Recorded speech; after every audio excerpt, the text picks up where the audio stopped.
जो राज ठाकरे मराठी माणसासाठी नेहमीच उभा असतो, मग त्या राज ठाकरेंबद्दल जरांगे पाटील असं काही बोललेले. हे राज ठाकरे म्हणजे असं आहे की मानाला भुकालेलं पोरग आहे. मनसेनं मराठा बांधवांना जेवणाची व्यवस्था केली होती.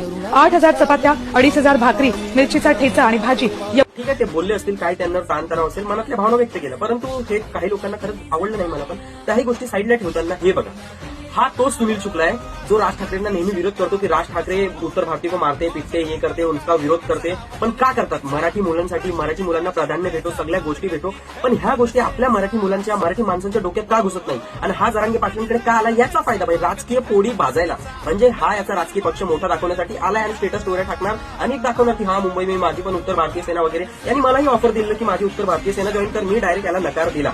अशा फालतूच्या आपण पक्षदीक्ष जॉईन करत नसतो भावांनो.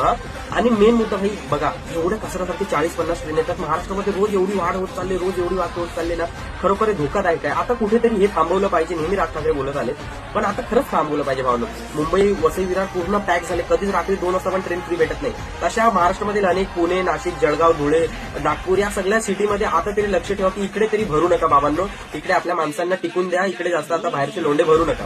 आणि मेन मुद्दा असा आहे ना की एकदा तरी आपण राज ठाकरेच्या हातात सत्ता देऊन बघावं. जेवढं ते बोलतात आणि तेवढं त्यांनी नाही केलं तर आपण त्यांना एकदा बोलू शकतो ना.